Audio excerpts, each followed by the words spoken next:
tell you what, Man United are not messing about, and do you know what that allows? It allows the excuse for me to do a Skype with my good friend Sam and talk about Man United. After a difficult season, they found a bit of peace, and what are they going to do? They're going to do what all giant clubs do, splash the cash, but they're going to do it correctly this time. They could have a new defence in the next few weeks, pretty much. Sam joins me now from UnitedPeoplesTV. Sam, how are you? I'm good. We might have to do the intro again. I've got to turn notifications off because United have literally just announced Dan James. Right. Well, there you go. That's the first signing. Go on, we can keep this in. Let's keep this in. So, initial reaction to Dan James then. Give me that. Look, Dan James is a good signing and the sort of signing that United haven't made for a long time. It really, really is. I know people are going, look at you. You're signing a winger from the Championship who scored 4 goals in a couple of seasons. Yeah, but I think he's a player that Solskjaer has signed specifically because he's got a set of characteristics that he wants to see in a player. And that should be the first and foremost, because then whoever follows Solskjaer knows he's got a set of players that have all the same characteristics. And United have been a mismatch for years. So hopefully that means that whoever follows Solskjaer will have a better job, an easier job going into it at the start. Yeah, well, Joe, that's a great way to start this, actually, because so Dan James has been announced. Congratulations to you, Dan.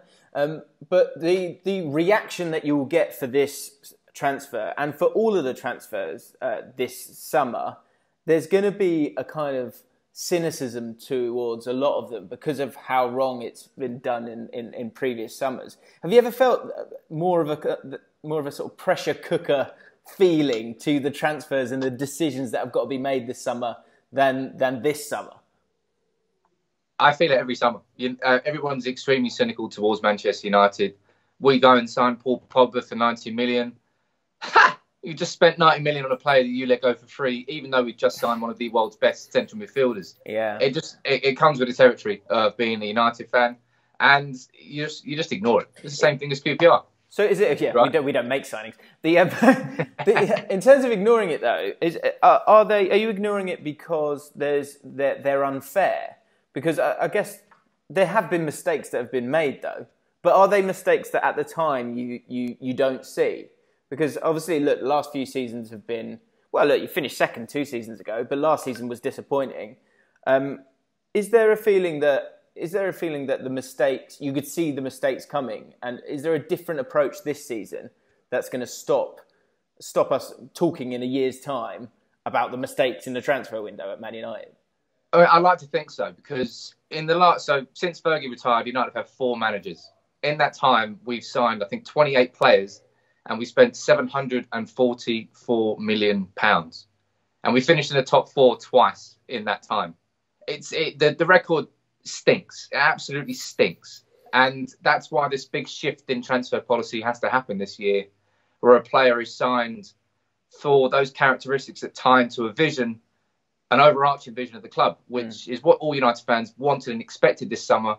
News has come out that Ed Woodward is apparently going to still be the sort of overseer of transfers, and we won't get that full sporting director in.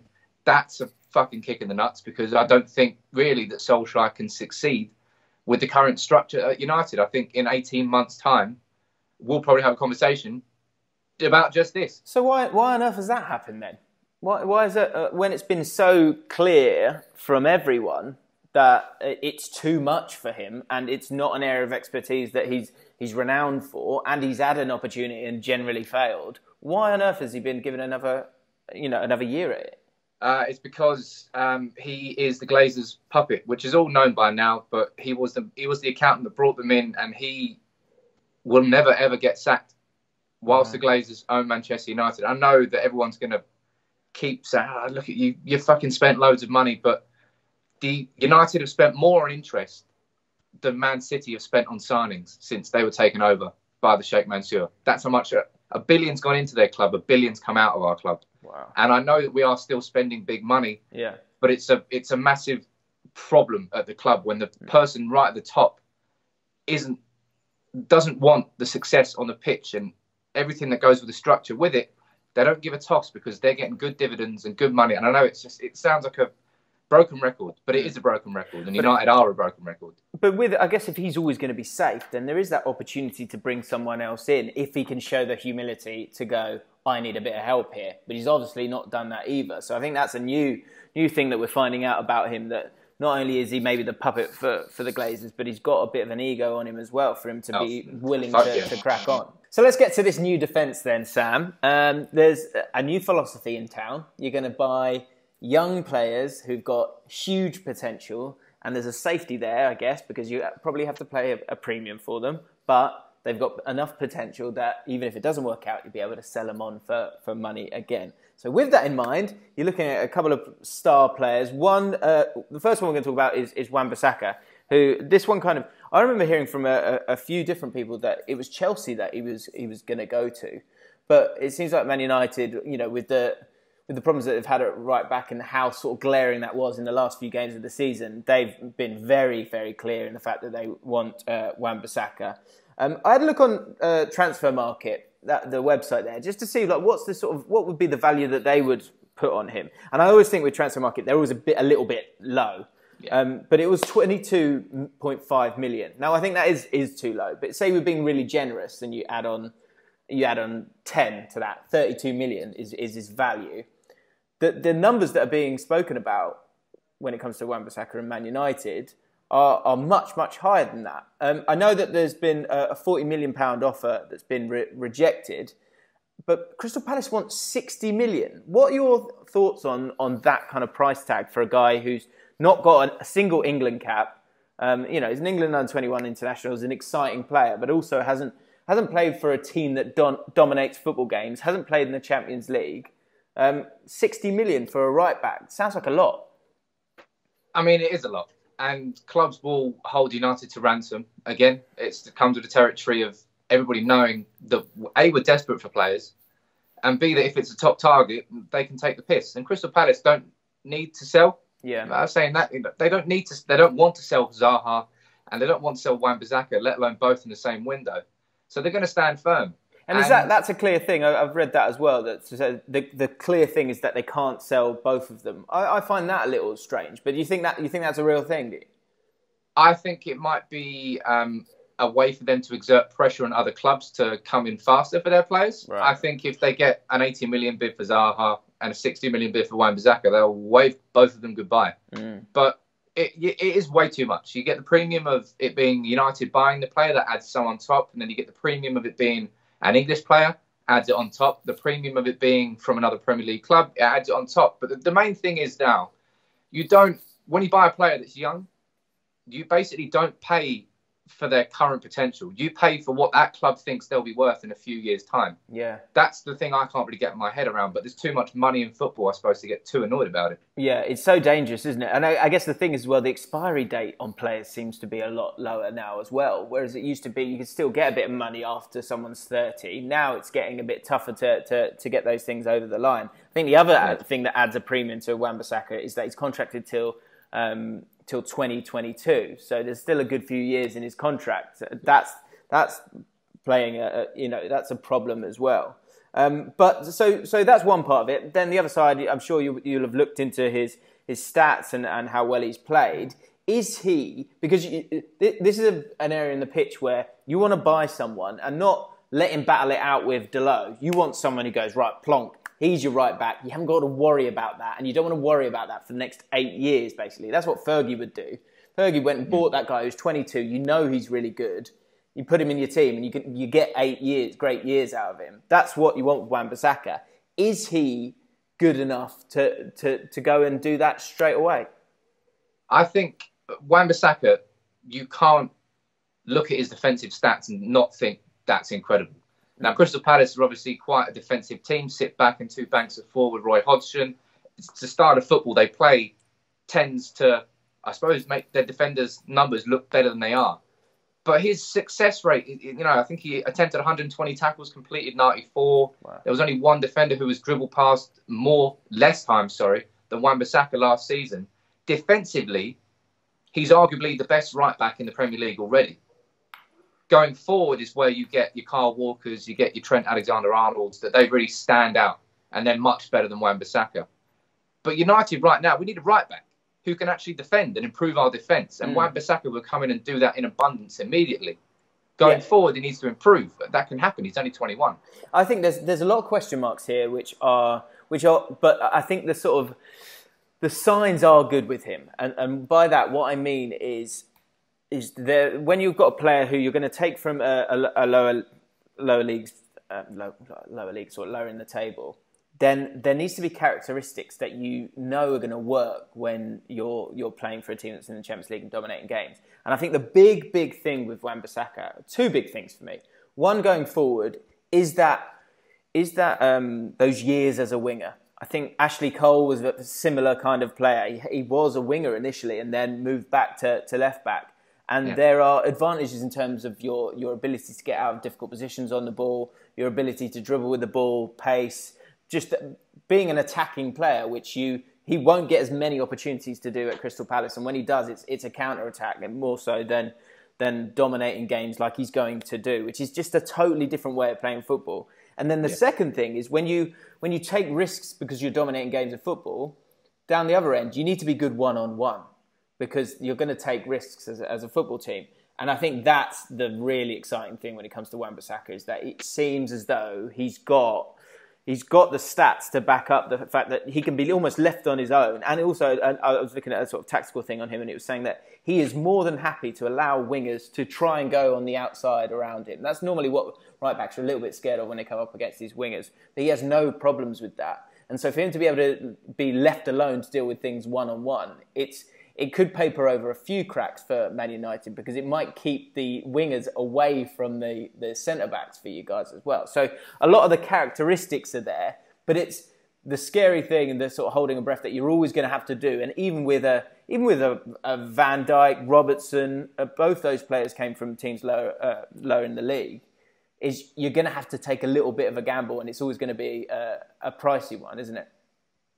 But it's a gamble worth taking, because United have done multiple gambles. We've gone for Diogo Dalot, who's a young Portuguese punt, I suppose, by Jose Mourinho. Looks good, but clearly too raw to play. And our other options have been a 34-year-old ex-winger in Ashley Young and a Jesus how old, in Antonio Valencia. And both of them have now been shown. Antonio Valencia's already left the club, and it looks like Ashley Young is going to be properly demoted into an emergency cover position. But United, we've tried.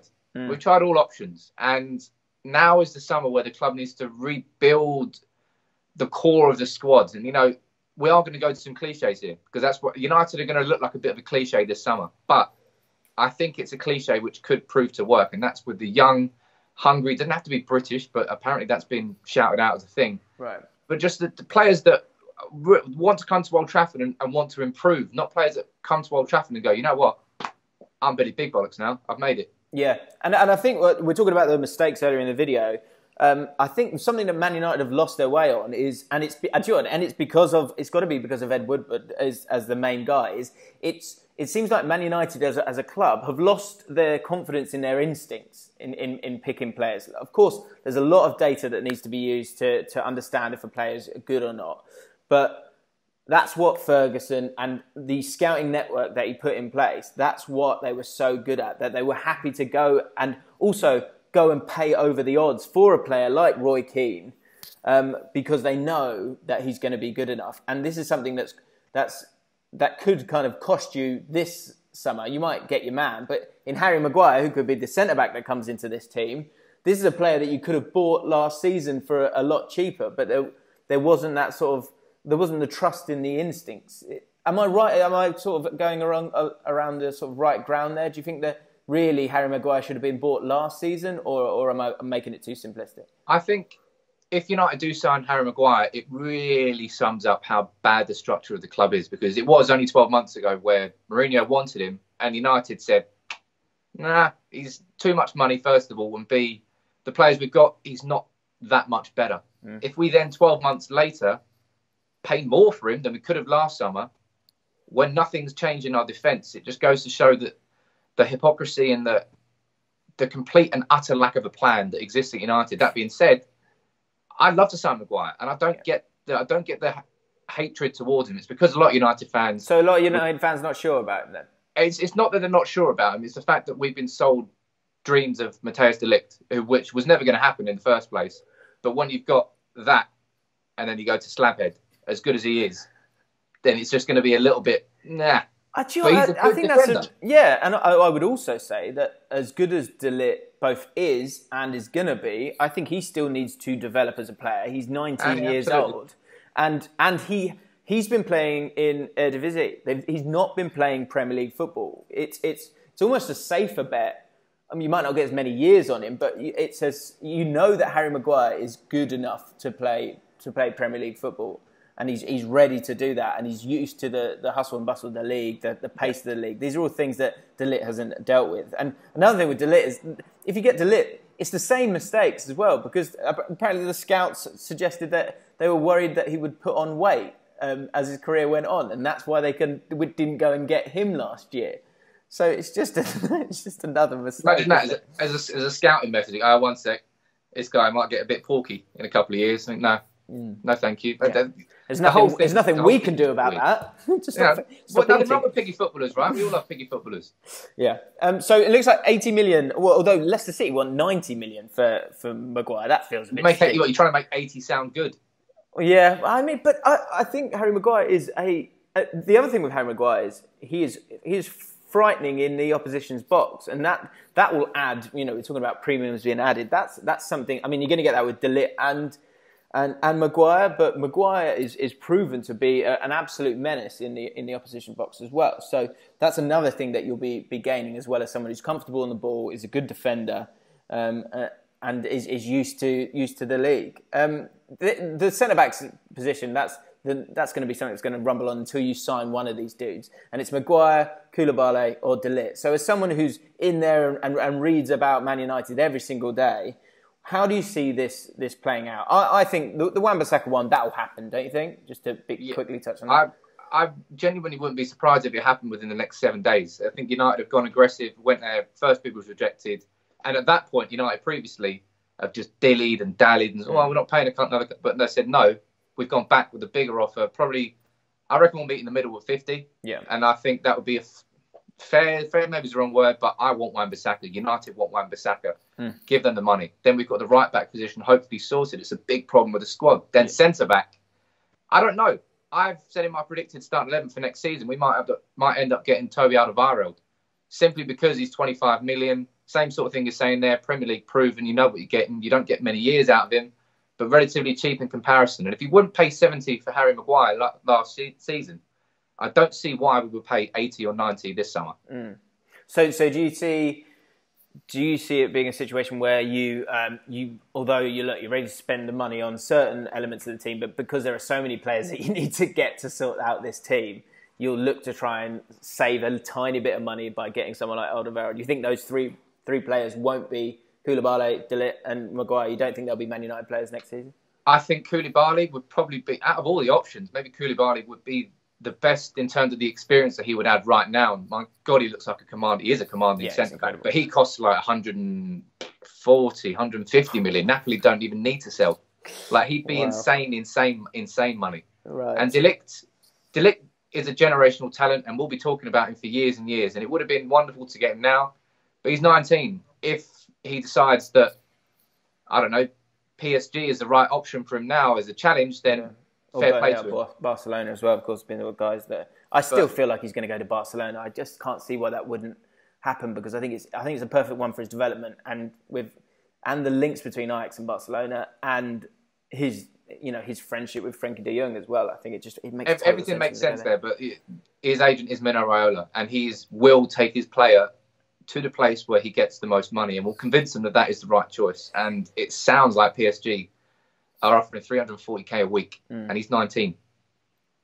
Interesting. A lot of money. Final thing then, in terms of like defence, midfield, attack, the defence is the priority. And so if you get wan-bissaka and you get any of those three with that back four, does that totally transform this team? Is that a lot of the hard work done for you, do you think? I think it's a lot of the hard work done, but the reality is that defence doesn't start in defence. That's the last line. The defence really does start in midfield, and United's midfield needs that Ruben Neves, that Ndombele, that holding midfielder who is a lot faster than Matic, because Matic, as good as he is, he's not a mobile footballer. He likes standing still, and it doesn't suit the style that Solskjaer wants. So I would love absolutely love if we got Ruben Neves, but there's not been much noise about him. I think he's an outstanding signing. He would be for any team. But we need that holding midfielder to sit in front of our back centre-backs for them to be protected properly. Without that, you're still going to get teams running straight at them. It's going to make Wan-Bissaka and Shaw's job harder because they're going to get dragged inside. You need that holding midfielder properly. Not much noise at the moment. I've got no idea hopefully we do sign someone because we need one. Can't go into the summer right now with these signings that we got in midfield or lack thereof. Okay, so there's going to be a lot more. So it's one thing at a time. It feels like maybe with Man United, are they looking to get that defence sorted out and then move on from there? If there is a holding midfielder that Man United should be signing, who is that person? Let us know in the comments below. If you want to stay abreast of it all at Man United, then head over to United People's TV and go subscribe. You'll get the full story on every single transfer rumour that goes with Man United. It's always great watching, so make sure you go over there and subscribe. If you're new to this channel, then as I said, let us know what you think. Hit the like button and subscribe to Ball Street, and we'll see you very soon.